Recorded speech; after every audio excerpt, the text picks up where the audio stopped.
to meet everyone. I'm Pedro. I'm the head of fraud and identity at Plaid. I have the pleasure of having Dennis Kramer here with me today. Dennis is honestly one of the most interesting people that I've met recently. If you have a chance, come talk to Dennis. He is a PhD in behavior science, worked in government for about 15 years, and now it's the director of credit risk and data science at Purpose Financial. And we are here to talk about continuous decisioning, especially as it pertains to risk management. The topic that has been, I think, heightened in importance with the recent advancements in AI. Attackers move faster now. They find new vectors. They react a lot faster to our defenses. And I think businesses care a lot more about continuous decisioning. But before we get into it, I'd love to get you to introduce yourself a little bit, tell us what do you do at Purpose, what are you concerned about on a day-to-day basis, and then we can take it from there. Yeah, great. So thanks for having me. I'm excited for the conversation. As Pedro said, I'm Dennis Kramer. I'm the director of data science and credit risk. And what's interesting about the role at Purpose is that I feel like my team and I are placed within sort of two distinct positions that are oftentimes treated independently, answering two very different questions. The first being, will this customer repay? Right? Or do they have the ability and the willingness to repay? And is this customer who they say they are? Right? And those are very distinct questions. And so for us at scale, over our hundreds of branches, online, across our digital products, we have to answer those two questions in real time, every day, but we answer it with sort of historical data. We answer it with data that is, sometimes 1 day old, sometimes 6 months old. And so engaging in that sort of problem solving is really important for us. And I think that the thing that I think a lot about is, on some level, the math is solvable, right? I don't know if the math is the main problem. I think sort of fraud, credit risk are inherently behavioral problems. So how do we understand sort of customer behavior? How do we understand fraudsters' behavior? How do we sort of model that in a way that allows us to identify, these fraud rings or these sort of systematic over-borrowers in a way that, moves our business forward? Yeah, it's interesting the way that you put it, this scope that ranges from identity fraud, third-party fraud, through first-party fraud, willingness to pay, and then credit, which is the ability to pay. And I think it's a challenge that we've seen across the industry and across the board. And it makes a lot of sense that in your house, it's kind of connected and handled as different sides of a similar problem. Before we go a little bit further, and I love the point that you made about the math is not that hard, it's a behavior problem, and I definitely want to go a little bit deeper into it. But I think it's worth contextualizing what is continuous decisioning, or like how we think about it at the very least, and I'm curious to hear if that aligns with how you think about it. In our minds, continuous decisioning is a operating model that really allows for rapid analysis and actions based on real-time signals that are collected, right? Being those real-time signals parts of features, so behaviors, or labels, outcomes, right? And more so, the way that we kind of think about it is that an operating model like this has different parts of it, right? It's like data, processes, tools, people. We'll get into it. I think I'm curious to hear from you on like, why do you think that has become more important? Well, one, has it become more important recently? And two, why do you think that's the case? It's a great question. And the answer, I think, is yes. Very clearly, yes. It's become incredibly important for our business. I think two things probably have happened simultaneously. I think customer expectations around speed have collapsed. Yeah. I think, even as little as 5-10 years ago, companies that could do instant approval, could sort of instant fund, they were a differentiator in the market. Now that's the expectation across all customers, right? They expect that sort of speed is there. I think also we're experiencing rapid growth in sort of the fraud space, right? And you know this as the head of fraud, the sort of systematic identity takeovers, right? The sort of coordinated fraud rings, the speed in which they're sort of adapting, right? That forces us to also be agile and think about how we approach fraud identification, right? We're in an environment where sort of batch scoring is no longer the most effective way to do that. How do we sort of think through that? Yeah, no, that makes a lot of sense. And well, the first part of your answer makes me think of COVID as like an incredible accelerator where everyone moved digitally, and all of a sudden going to brick and mortar was no longer an option, and you couldn't also wait 30 days for a decision to be made online. In the second piece, I think you alluded a little bit to the same topics that Catherine did at the keynote, right? ATO, synthetic identity, first-party fraud, how that blends into credit, it kind of blows my mind. But let's get into it now, continuous decisioning. As I kind of mentioned, in my mind at the very least, there are 4 big pillars to continuous decisioning. One is data. You got to get the right data.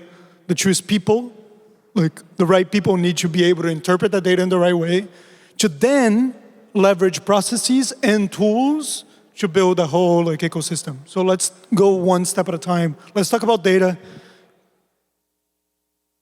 What data matters? Like what matters and what doesn't matter when it pertains to data? Yeah, so I think for us, there's been a big shift from sort of these single like points in time to this sort of network of information, these signals across the network, right? So we used to just ask the question of, does this identity check out, yes, no? And if it did, then we sort of move them through the process. Now we're sort of asking the question of, how does this identity act across the network, right? Intent. Exactly. Also. Is there sort of multiple accounts across devices? Is there sort of underlying behavior, something we would expect from sort of an authentic customer? I think on the credit side, we have historically pulled bureau data, right? A single point in time that tells us the history.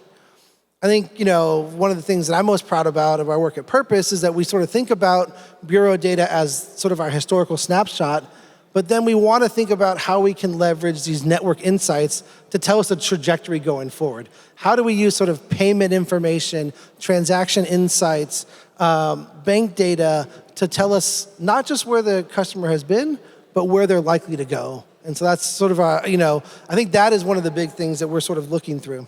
Interesting. So I think you alluded, again, a couple super interesting points to me.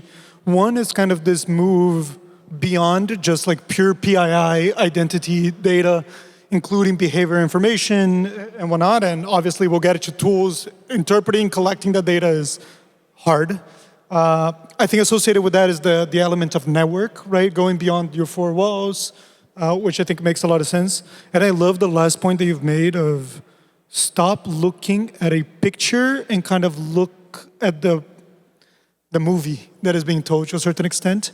That data though, like that collection of data is still like we're not in a place, despite the advancements of AI, that we can remove humans from the loop, right? Like at least in our processes, we still have like data scientists that are building feature sets, that are actually interpreting the information, trying to extract what is valuable, then creating those rules and codifying what the model needs to analyze. I'm curious, like your take as a behavior scientist almost now, what matters when you get humans to analyze data that they might not be accustomed to analyzing on a day-to-day basis? Yeah, and I think within the continuous decisioning framework, like I think about the teams that I manage, and I think about how they are really sort of distinctly different. Like my fraud team, I think is very reactive and investigative. I think my credit risk team is sort of analytical and policy-driven. I think sort of the data science team is sort of all about models and how what models predict, and that is the source of truth. And I think as we think about sort of next generation continuous decision frameworks, we're going to need all 3 of those. We're going to need somebody that's going to be able to sort of think through sort of an investigative nature while also thinking how we can integrate that into models moving forward. I've been doing a lot of hiring lately and sort of thinking about what does sort of the next generation of our data scientists look like, right? I don't just need somebody who can build me like the next, gradient boosted model or be able to use SQL to like monitor stuff in production. What I need somebody is who they can sort of navigate those technical aspects, but also talk to our senior leadership about why cuts were made, why there was a policy change, why there was sort of this dynamic decision being made, and contextualize it with the technical details. And so that's really important to me. Interesting. So there's this element of explainability that humans still bring to the loop that is very relevant. You also had mentioned backstage this idea of like recency bias on data analysis. Can you talk a little bit about that and how that reflects on how can that impact this continuous decisioning framework?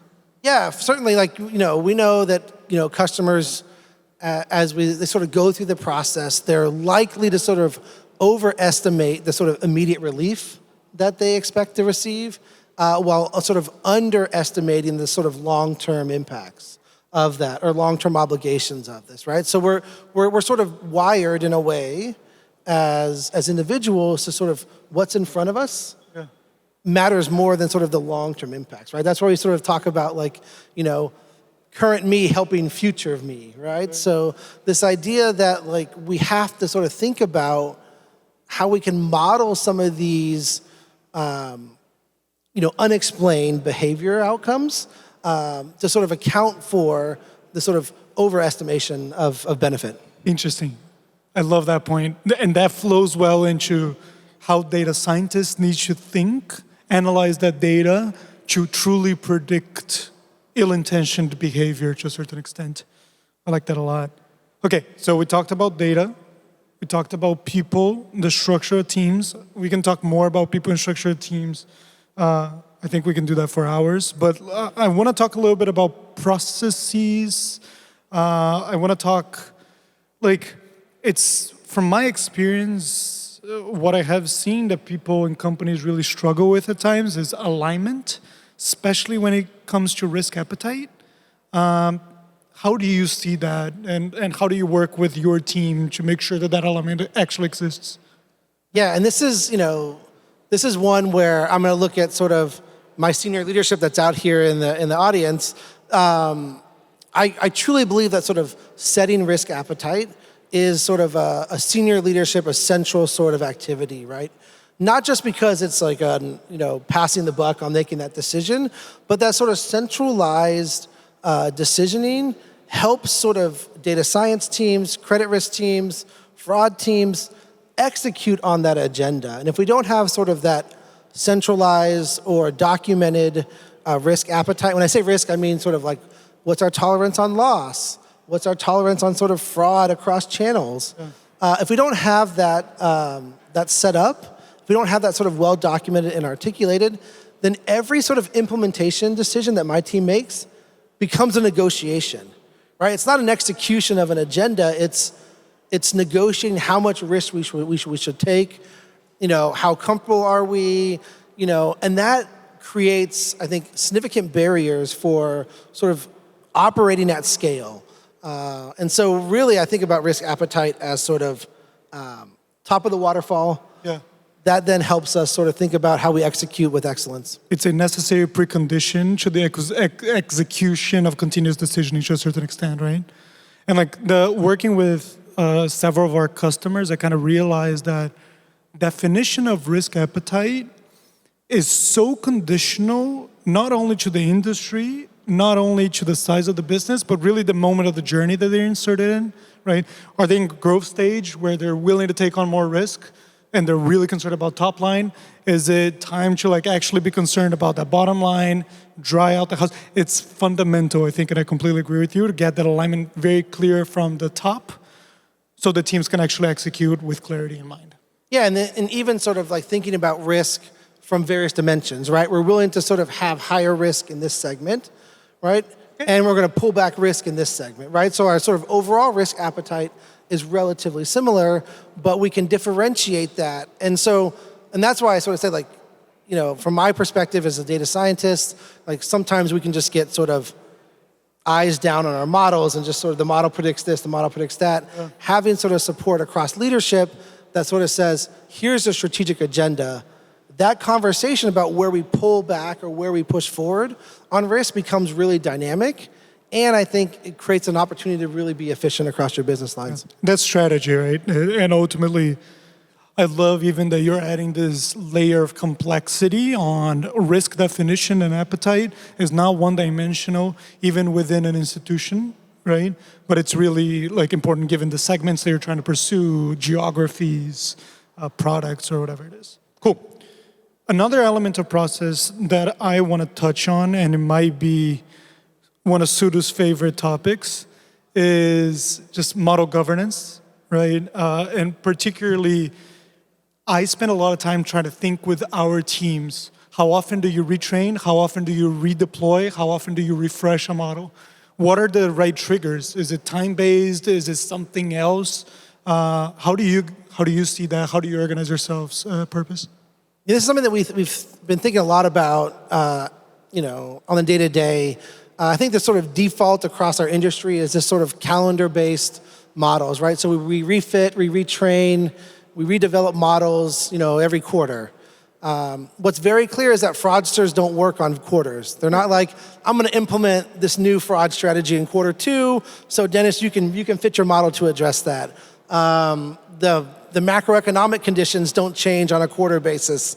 And so we've been sort of thinking about governance from an evidence-based trigger perspective. Okay. Right? How do we create sort of these triggers on PSI? How do we create these triggers as sort of approval rate shifts?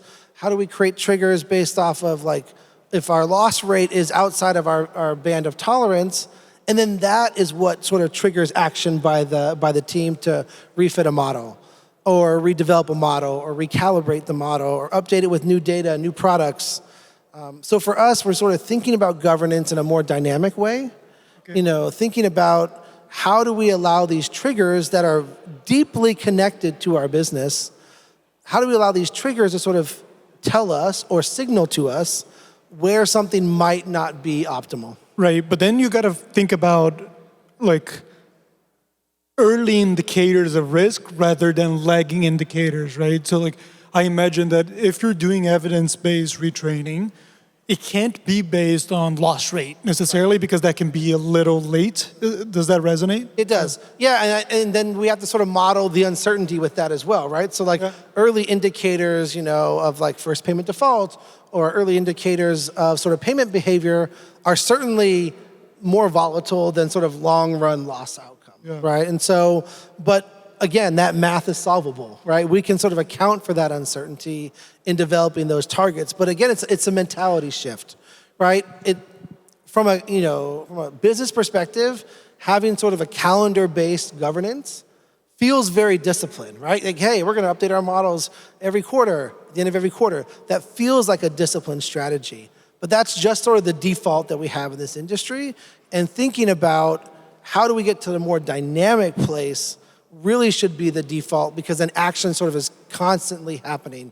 And that requires some investment from companies to provide sort of time and space for their staff to be able to do that. Okay, I like that a lot. But now I'm thinking about the complexities to actually execute that, right? Like calendar-based is nice in some ways because you can have sprints, you can have your like data scientists and machine learning engineers with a clear kind of goalpost and know how far they're moving and how long do they need to take to get there. Like what changes with evidence? Because I imagine that you need to have your team almost like always ready, always developing, always building. Does that? Yeah, I mean, works? But I think that's also a fun part for my team too, right? They're always sort of thinking about what innovations that they can add to models. I much rather say no to innovations and sort of beg my team for additional innovations. So just let them cook. Yeah, that makes a lot of sense. But then the other part, okay, so we talked people, we talked processes. I think the piece that we didn't talk, and it sounds very important as it pertains to continuous decisioning, especially if you're moving to this like evidence-based retraining, is the tooling. Like, what are you using? How can you deploy fast? What are you using to create features? What matters to you ultimately in that aspect? Yeah, I mean, there's probably two things that matter most to me. I think first and foremost, since we've talked about sort of this evidence-based triggers, is the speed in which we can make adjustments, right? Okay. The speed in which these tools that we use allow us to either fine-tune a feature, change a threshold, update a model, right? That's really important to us, right? If we could come up with, daily changes, but if we have to wait 3, 4, 5 sprints out in order for the tool to implement that change, then we sort of miss that window for the impact. I think also, and this is something that we continue to struggle with, frankly, is how do we connect what the model says is the truth with what is actually happening on the ground, which is the actual truth, right? How do we sort of build models that are constantly learning from sources of truth, right? Because if a model can't sort of learn from the actual source of truth, then that model becomes like stagnant and it's a static model, and then you sort of lose your ability to sort of identify and detect sort of these outcomes that you're trying to get at. And so for me, those are two. And then I think importantly is from a fraud perspective, we use a lot of these investigators, right, who go out and sort of adjudicate these customers that we flag as potential fraud. They get a really deep sense of data and context and information. They make these high quality decisions, right? This person is fine, so go ahead and put them through the process. How do I take that? How do I capture that information from that high quality context? How do I capture that and put it into a quantitative model? How do I quantify in a way that allows us to sort of rely less on sort of, these investigators? That's been something that we constantly are thinking about, and I think sort of AI provides an opportunity to support that as well. Yeah, but it's a very interesting dilemma, that one, because I know that I've seen a lot of solutions out there that are essentially trying to replace the investigator job with agents, right? And they're reasonably successful at the 80-20, but you need to keep the 20. You need to keep that level of human intelligence that is trying to push ahead, looking at patterns that haven't been yet taught to the AI, and feed that back into the model. So the way that we work at Plaid and in the fraud area is that we have those investigators working very, very closely with the data scientists and actually being part of the feature generation cycle, really ideating together what are the holes that they need to plug and how to build towards that. Cool. Okay, so we covered data, people, processes, tooling. I think one of my takeaways a little bit from this conversation, and I hopefully hoping that this can be helpful to folks out there, is that continuous decisioning is not building a really cool model. Building a cool model is a part of that, but it's really an operating model, right? That needs to join and have those 4 different parts actually talking to